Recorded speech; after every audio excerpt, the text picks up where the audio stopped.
Good evening, and thank you so much for spending part of your Sunday night with us.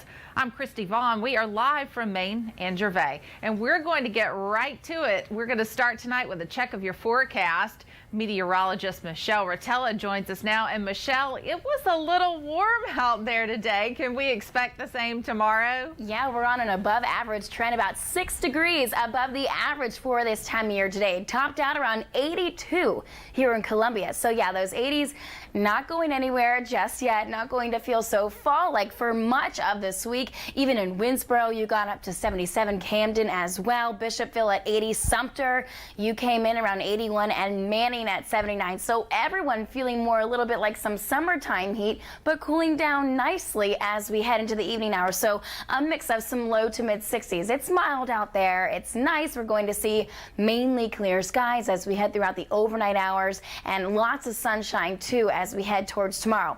Last 3 hours, satellite and radar composite loop not tracking much. A little bit of false reflectivity there, not really seeing that precip make its way down towards the ground. So dry conditions all throughout the overnight, and then tomorrow once again we're on this trend. 81, that's the forecasted high temperature, and it goes up from there. I'll tell you how warm it's going to get throughout the week and how long the warm weather is going to stick around coming up here in just a few minutes.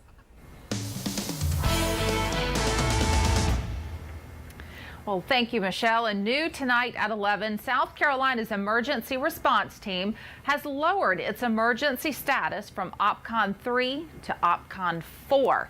But the teams are still closely watching flood levels in the PD River area and working with FEMA to help residents in Orangeburg and Marion counties apply for individual aid due to Hurricane Matthew. And emergency officials predict the Lumber River in Marion County will remain at flood stage at least through tomorrow. Homes near the river are among the hardest hit in our state, especially the tiny town of Nichols. Our Grace Joyle surveyed the damage earlier this week by boat.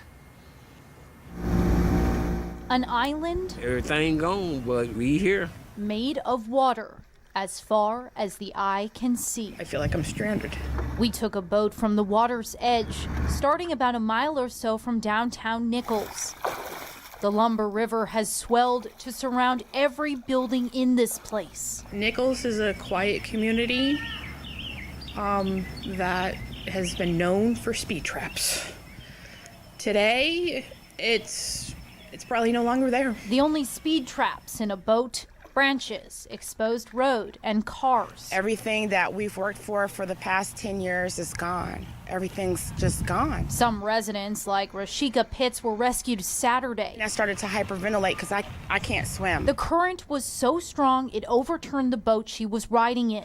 I jumped and was holding on to the top of a tree, on the treetops. That's how high the water was. The floodwaters rising in a matter of minutes. At least 110 people were pulled out Monday, bringing whatever they could hold with their hands. Losing everything in a moment. Anthony Gamble has lived in Nichols all 50 years of his life. As long as I got my mom and my sister and brother, I'll be all right. And 43 years for Margaret Tart. When Hugo came, the water was around our house, but never came in. We're homeless. Home, for now, found in a Red Cross shelter in nearby Mullins, where Heather Connolly Grover is holding out hope. I have to. I have nothing else.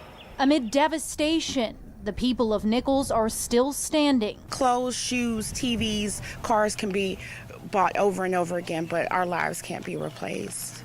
And no loss of life reported so far. We're gonna bounce back. With God's help, we're gonna bounce back. We just ask for your prayers. Thank you. In Nichols, Grace Joyle, ABC Columbia News.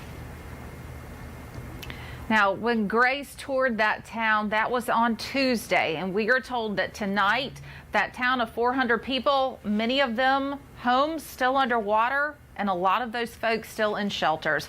Officers with the Department of Natural Resources say they continue water patrols in that area.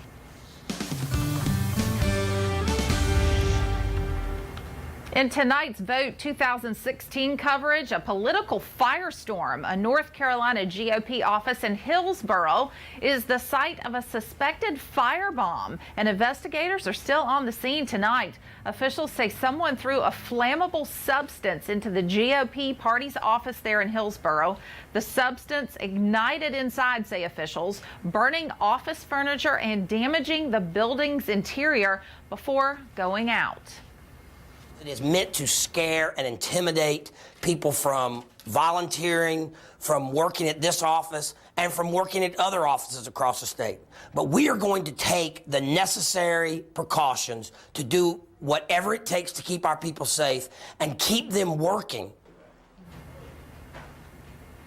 Well, officials say luckily no one was injured, that the office was empty at the time. North Carolina Governor Pat McCrory said in a statement, quote, "The firebombing of a local political headquarters in Orange County is clearly an attack on our democracy." Well, back here at home, the state fair is looking ahead to a full week of roller coasters and corn dogs. The Midway was packed today, though, as the fair welcomed thousands into its gates. And new this year, it's pay one price ride day every day. And tomorrow night, Dustin Lynch will take to the stage for the grandstand concert. That's going to be at 7. But today, many fairgoers took advantage of the sunshine as well as the deals, enjoying snow cones and all those rides. Come and check out the rides. Come and check out the scenery. Just come out for the fun. You gotta come on. It's only 10 days out the year. Bring yourself out here and have some fun. Well, the fair opens tomorrow at 11 a.m. And a reminder, though, that parking is $5 in the state fair parking lots. And while you're hitting the Midway, you also have a chance to say thank you to some of the Midland's bravest. Local nonprofit Operation Thank You is set up at the ABC Columbia booth. They're giving fairgoers the chance to sign a thank you card for a deployed service member, veteran, or military family member.